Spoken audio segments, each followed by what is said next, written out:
И така, 57 кг и 700 грама. Ямбол, България.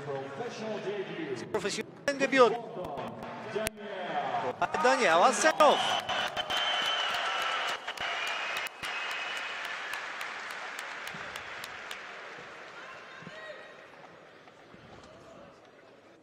Страхотно позитивно настроение Даниел Асенов в последните часове и минути преди двубоя. Развоя на този двубой с самочувствие срещу един сърбин, който всъщност за него идва малко изненадващо, тъй като оригиналният съперник, който беше предвиден, Кристиян Йованович, получи контузия и трябваше да бъде заменен много скоро преди двубоя. Сега може да видите и защо всъщност го наричат Тайсън, в джобния Тайсън му казваха по едно време, в малката категория.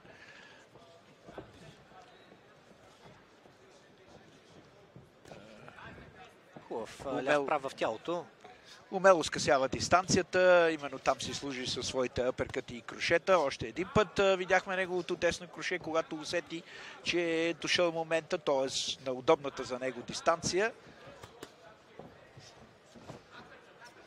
Много е бърз Даниел Асенов, с каква лекота избягва само от опитите за удар на сръбския боец, боксер.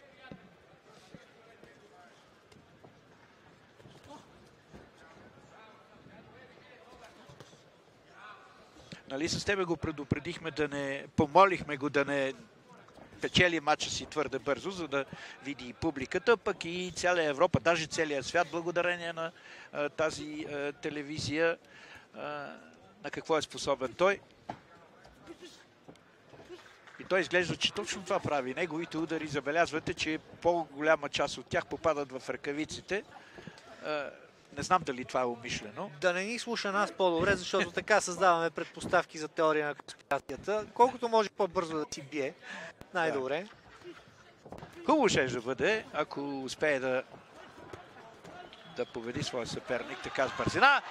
Това, което той именно прави в момента, не са силни неговите удари. Едва ли ще респектират съперника, затова пък демонстрира една изключителна бързина и още един път тази гъвкавост, която той показва при изтеглянето си назад тялото най-вече, без да губи обаче дистанция. Този матч е в 4 рунда, така че достатъчно голяма динамика може да видим в него, без да се рискува от Асенов, че ще загуби от издръжливостта си до края. Отново чудесна атака на нашия. Даже не знам дали забеляза и това киване на неговия съперник, който беше израз всъщност на одобрение, начинът по който той се боксира. Наясно е всъщност и Милан Савич, че неговия съперник, ако не друго, поне в рутината, в опита, който има, превъзхожда българина. Т.е. българинът превъзхожда съперника. Много силна атака на Асенов. Ляво круше един десен прав, който със сигурност сърбин не усети. Повиши резкостта на удара, ми се струва, което не отговаря на молбата, която имахме към него.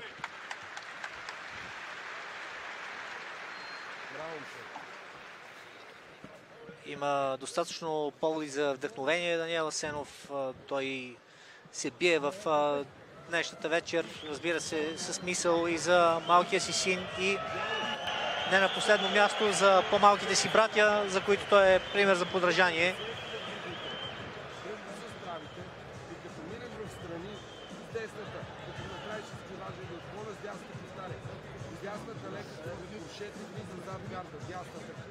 Като казах вдъхновение, си помислих, че имаш предвид тези рингълс, които излизат да ни показват кой рунд предстои.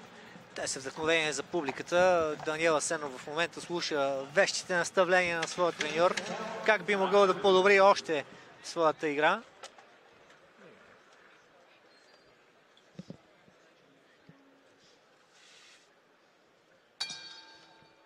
Време е за рунд номер 2. Един ляв прав на Милан Савич.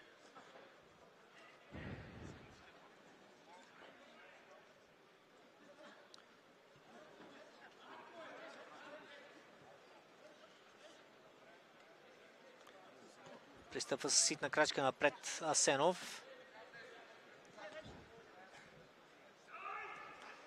Сега беше оцелен още един път, но няколко бързи удара, които Савич успя да предпази, а прекът с лявата ръка на Асенов. До въжетата е Савич. С дясната ръка го напипа нашия. Почти в глуха защита е сърбинът.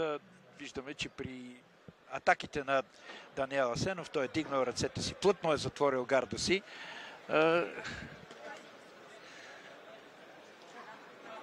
Да, изобщо не мисли за контратака в тези моменти. И така ще бъде изглежда до края. Това е от своя страна пък затруднява малко Даниел, който е свикнал поне на малка размяна на удари, за да може да прояви силата на своя удар. Точно когато се отвори сърбина, нашия успя да го накаже и с дясното и с лявото круше. Сега е до въжетата Савич. Ляво круше на Асенов, един удар в тялото и два-три бързи удара в гарда. Често казано попаднаха те.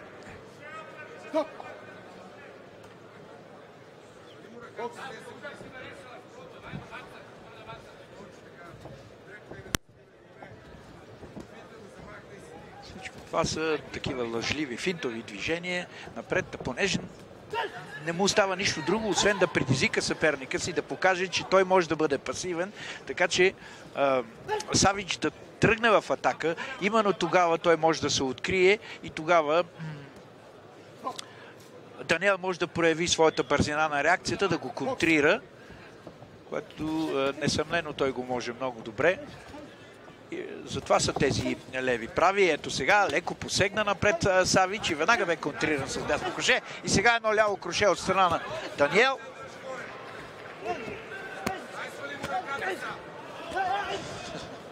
Отново глуха защита за сръбския боец. Нашия обаче не можа да намери начин да я заобиколи. Претенции на Савич за нещо нередно, но рефера не видя такова нещо. Дясно круше на Асенов. Опита и ляво круше, но попадна в ръкавицата. Два пъти с лявата ръка.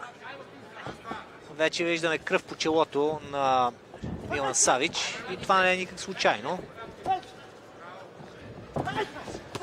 Много хубаво ляво круше на Асенов. Апъркът след това. Добре заобиколи съперника си. Не можа да го напипа както трябва. Последни секунди на рунда и все пак нещо може да видим в последните няколко мига. Не. Това е в което е силен Даниел Асенов с много голяма динамика, едно много добро съчетание и координация между ръце и крака. Бърза, изтегля се назад за миг, за да облече съперника си, за да може да го контрира след това и го прави доста успешно. Това го видяхме, за съжаление, не през цялото време, а именно тогава, когато и неговия съперник леко се отпусна. Да, наистина, за да се получи наистина добра атракция в един двубой, трябва да има усилия и от двамата боксьори. Когато един е прекалено затворен, другия няма какво да направи толкова, за да може да се получи матча толкова отворен.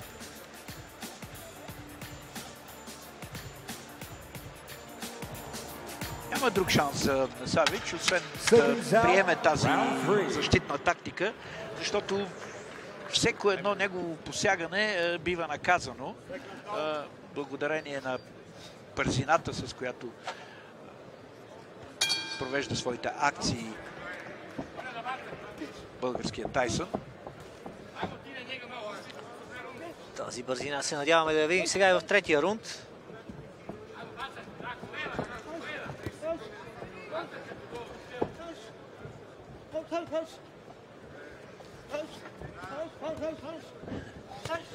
Сякаш в различен режим се движат двамата. Малко наподобяват една стара реклама на популярна марка батерии с плюшени зайчета. Едното с доста по-висока скорост от другото просто се движи. Проблема е, че Савич си е дигнал ръцете горе и без да прави никакви усилия нашия не е в състояние да удари плътен удар в някое по-чувствително място, било брадата или пък слепоочието. Няколко удара с дясната ръка на Асенов, ето и още с лявата.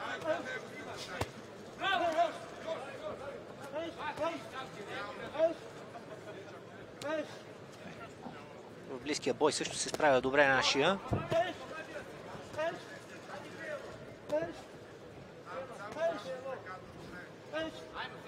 В тила не би трябвало да го атакува, но този пасивен начин на боя, който Милан Савич продължава да води, все пак по някакъв начин трябва да бъде противодействан. Добре, раздясната ръка, сега си изтегли странично и след това едно дясно круше беше се открил Савич. Реферът на ринга, един бивш национал български, Георги Иванов, сега съдя при професионалистите. Той много добре знае кога да прекъсне матча. Но пък и той няма и какво да помага на нашия боксер. Той си върши добре работата, страхотно направи това. Сега едно леко изтегляне назад и след това десен прав в главата. За съжаление, повечето от ударите попадат в ръкавиците на Савич. Този път не обаче. Този път в главата директно попадна лявото круше. Да. Сега атака на Савич. Нашия успя да я избегне, но пък и сърбина се наведе надолу в момента, в който с дясната ръка му посегна Даниел Асенов. Ляв прав опита Асенов. Сега е до въжетата. Дясно круше. Още едно и още едно. Тук става опасно за сръбския боксер. Обаче си стои стабилно на краката Милан Савич. О, това беше ляво круше, което добре се получи в последните 10 секунди на рунда. Няма възможност леко да има импулс напред Савич, така че да може да го контрира Асенов, това в което той е много силен. Предстои последен рунд на този матч. Даниел Асенов, който стана европейски шампион при аматьорите през 2015 година на първенството в Самоков. 2 години по-късно в Харков успя да защити своята европейска титла. 22 година в Ереван. Бронзов медал на европейското първенство. Участник и на Олимпийските игри за България. През 2016 в Рио, там стигна до 8 на финал.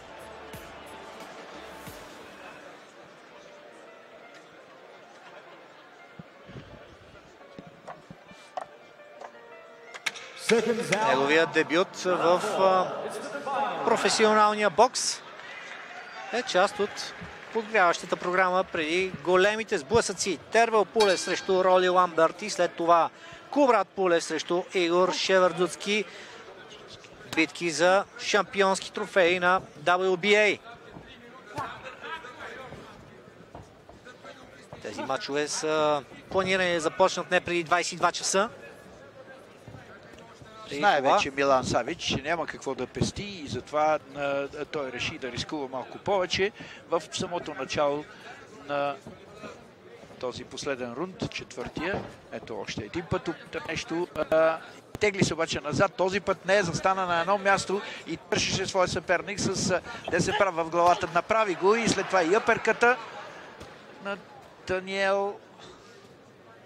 И сега отново ще дигне ръцете си Милан Савич, защото не му остава нищо друго, освен просто да оцелее в този мач. Страхотен удар сега. Тук, ако беше паднал на земята, би могло да бъде и нокдаун този, но в професионалния бокс много добре знае това Георги Иванов, реферът на ринга, че едва когато си докоснал с 3 крайника земята, тогава се брои нокдауна, иначе може и да умреш, ако си на краката си. Няма да ти броят нокдаун.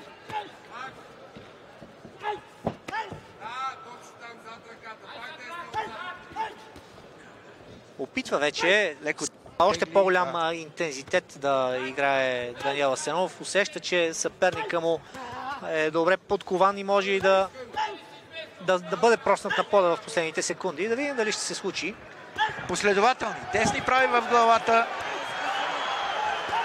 Още един път леко изтегляне и след това десен прав в главата.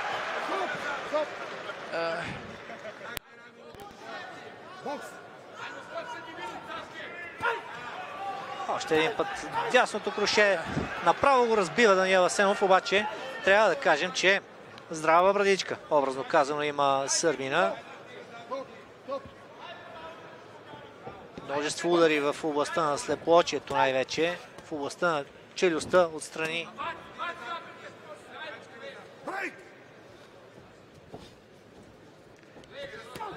Ще успее ли да събори този път отляво няколко крушета на Даниел Асенов. Ето отдясно, когато беше непокрит сърбина. Ще издържи, ще оцелее сърбина в края на кращата в 4 рунда. Получи в този рунд може би най-сериозните удари до сега с десен прав при изтегляне. Но въпреки това тези удари като че ли се плъзгат покрай рамото и по този начин намаляват своята сила. Този път един чудесен десен апъркът заби Даниел. И след малко матчът ще свърши. Последна атака на Даниел Асенов. И прав удар. Но край на матча победата ще бъде за нашия. И съвсем заслужени аплодисменти за него от публиката в Арена София.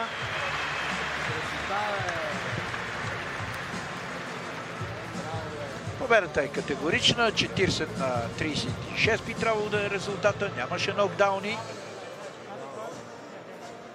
Не винаги се получава.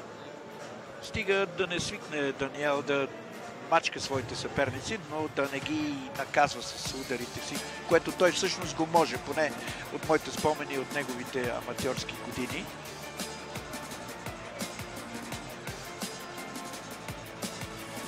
Казахме, че беше в прекрасно настроение преди матча. Има всички поводи да бъде в прекрасно настроение и след матча Даниел Асенов. Справи се страхотно. Близо беше до това да нокаутира Милан Савич. И сега доволен ще може да проследи остатъка от боксовата гала. А матчовете, които ни предстоят, ще бъдат от все по-висока и по-висока класа. След малко на ринга ще излезе Петър Драганов. Той ще се бие с един венецуелец, Анхел Адриан Баросо. Матч, който е предвиден да бъде в 8 рунда. След което Дерик Осазе срещу Жоел Хулио. За да стигнем вече до Тервел Пулев срещу Роли Ламберт и Игор Шевазуцки срещу Кулбрат Пулев. Да чуем сега съдийските решения. Единодушно 40 на 36. Победата е за Даниел Асенов. Първа професионална победа в първия му матч като професионалист. Аплодисменти за нашия.